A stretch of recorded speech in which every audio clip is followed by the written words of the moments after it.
Welcome back to the library. I'm so happy you're here. Let's continue with The Blue Castle, Chapter 6. Sometimes the smallest act of courage is simply deciding that life will not continue as it always has. Today, Valancy stands quietly at the edge of such a change. Let's see how it plays out.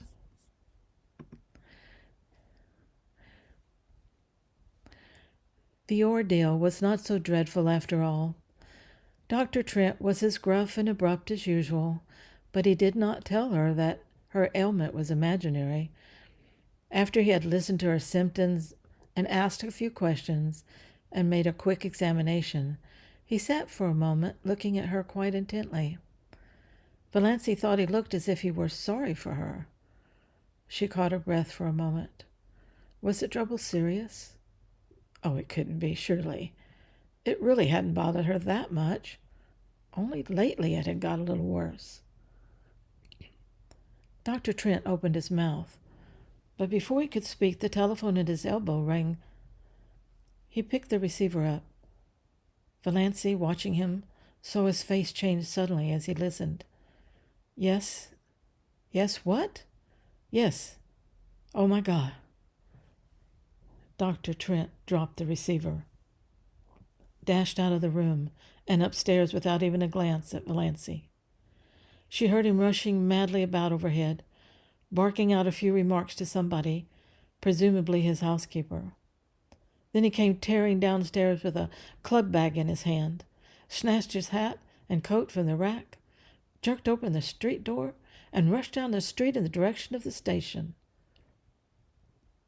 Valancy sat alone in the little office, feeling more absolutely foolish than she had ever felt before in her life. Foolish and humiliated. So this was all that had come of her heroic determination to live up to John Foster and cast fear aside. Not only was she a failure as a relative and a non-existent as a sweetheart or friend, but she was not even of any importance as a patient. Dr. Trent had forgotten her very presence in his excitement over whatever message had come by the telephone. She had gained nothing by ignoring Uncle James and flying in the face of family tradition. For a moment, she was afraid she was going to cry. It was all so ridiculous. Then she heard Dr. Trent's housekeeper coming down the stairs. Valancy rose and went to the office door. "The doctor forgot all about me," she said with a twisted smile. "Well, that's too bad, dear," said Mrs. Patterson sympathetically. "But it wasn't much wonder, poor man. That was a telegram they phoned over from the port. His son has been terribly injured in an auto accident in Montreal. The doctor had just 10 minutes to catch the train. I don't know what he'll do if anything happens to Ned. He's just bound up in the boy. You'll have to come again, Miss Stirling. I hope it's nothing serious." "Oh, no, nothing serious," agreed Valancy. She felt a little less humiliated. It was no wonder poor Dr. Trent had forgotten her at such a moment. Nevertheless, she felt very flat and discouraged as she went down the street. Valancy went home by the shortcut of Lover's Lane. She did not often go through Lover's Lane, but it was getting near supper time, and it would never do to be late. Lover's Lane wound back of the village under great elms and maples, and deserved its name. It was hard to go there at any time and not find some canoodling couple or young girls in pairs, arms intertwined, earnestly talking over their little secrets. Valancy didn't know which made her feel more self-conscious and uncomfortable. This evening she encountered both. She met Connie Hale and Kate Bailey in new pink organdy dresses with flowers stuck coquettishly in their glossy bare hair. Valancy had never had a pink dress or worn flowers in her hair. Then she passed a young couple she didn't know, dandering along, oblivious to everything but themselves. The young man's arm was around the girl's waist quite shamelessly. Valancy had never walked with a man's arm about her. She felt that she ought to be shocked. They might leave that sort of thing for the evening twilight, at least. But she wasn't shocked. In another flash of desperate, stark honesty, she owned up to herself that she was merely envious. When she passed them, she felt quite sure they were laughing at her, pitying her. There's that queer little old maid, Valancy Stirling. They say she never had a beau in her whole life. Valancy fairly ran to get out of Lover's Lane. Never had she felt so utterly colorless, skinny, and insignificant. Just where Lover's Lane ended on the street, an old car was parked. Valancy knew that car well, by its sound at least, and everybody in Deerwood knew it. There was before the phrase Tin Lizzie had come into circulation in Deerwood, at least. But if it had been known, the car was the tinniest of Lizzies, though it was not a Ford, but an old gray Slocum. Nothing more battered and disreputable could be imagined. It was Barney Snaith's car, and Barney himself was just scrambling up from under it, in overalls plastered with mud. Valancy gave him a swift, furtive look as she hurried by. This was only the second time she had ever seen the notorious Barney Snaith, though she had heard enough about him in the 5 years that he had been living up in the back. The first time had been nearly a year ago, on the Muskoka Road. He had been crawling out from under his car then, too, and he had given her a cheerful grin as she went by. A little whimsical grin that gave him the look of an amused gnome. He didn't look bad. She didn't believe he was bad, in spite of the wild yarns that were always being told about him.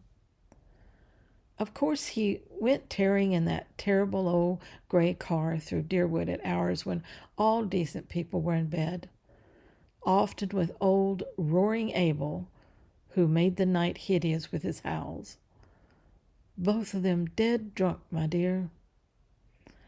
And everyone knew that he was an escaped convict, and a defaulting bank clerk, and a murderer in hiding, and an infidel, and an illegitimate son of old Roaring Abel Gay, and the father of Roaring Abel's illegitimate grandchild, and a counterfeiter, and a forger, and a few other awful things.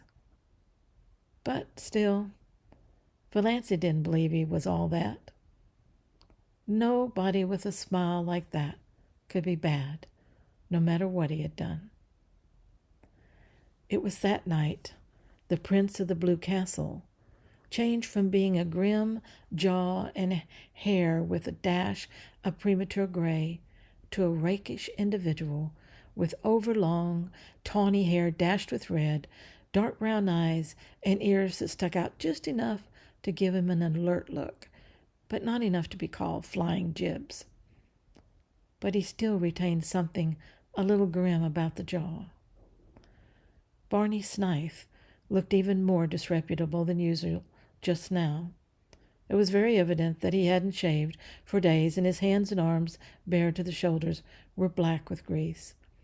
But he was whistling gleefully to himself, and he seemed so happy that Valancy envied him. She envied him, his light-heartedness, and his irresponsibility, and his mysterious little cabin up on an island in Lake Mistawis, even his rackety old gray Slocum. Neither he nor his car had to be respectable and live up to traditions. When he rattled past her a few minutes later, bareheaded, leaning back in his Lizzie at a raffish angle, his longish hair blowing in the wind, a villainous-looking old black pipe in his mouth, she envied him again. Men had the best of it, no doubt about that. This outlaw was happy, whatever he was or wasn't. She, Valancy Stirling, respectable, well behaved to the last degree, was unhappy, and had always been unhappy. So there you were. Yancey was just in time for supper. The sun had clouded over and a dismal, drizzling rain was falling again. Cousin Stickles had the neuralgia. Valancy had to do the family darning, and there was no time for magic of wings. "Can't the darning wait till tomorrow?" she pleaded. "Tomorrow will bring its own duties," said Mrs. Frederick inexorably. Valancy darned all the evening and listened to Mrs. Frederick and Cousin Stickles talk in the eternal niggling gossip of the clan as they knitted drearily at interminable black stockings. They discussed second cousin Lillian's approaching wedding in all its bearings. On the whole, they approved. Second cousin Lillian was doing well for herself. "Though she hasn't hurried," said Cousin Stickles. "She must be 25. "There have not formerly been many old maids in our connection," said Mrs. Frederick bitterly. Valancy winced. She had run the darning needle into her finger. Third cousin Aaron Gray had been scratched by a cat and had blood poisoning in her finger. "Cats are most dangerous animals," said Mrs. Frederick. "I would never have a cat about the house." She glared significantly at Valancy through her terrible glasses. Once, 5 years ago, Valancy had asked if she might have a cat. She had never referred to it since, but Mrs. Frederick still suspected her of harboring the unlawful desire in her heart of hearts. Once Valancy sneezed. Now, in the Stirling Code, it was very bad form to sneeze in public. "You can always repress a sneeze by pressing your finger on your upper lip," said Mrs. Frederick rebukingly. 9:30, and so, as Mr. Phipps would say, to bed. But first Cousin Stickles' neuralgic back must be rubbed with Redfern's liniment. Valancy did that. Valancy always had to do it. She hated the smell of Redfern's liniment. She hated the smug, beaming, portly, bewiggered, bespectacled picture of Dr. Redfern on the bottle. Her fingers smelled of the horrible stuff after she got into bed, in spite of all the scrubbing she gave them. Valancy's day of destiny had come and gone. She ended it as she had begun it, in tears.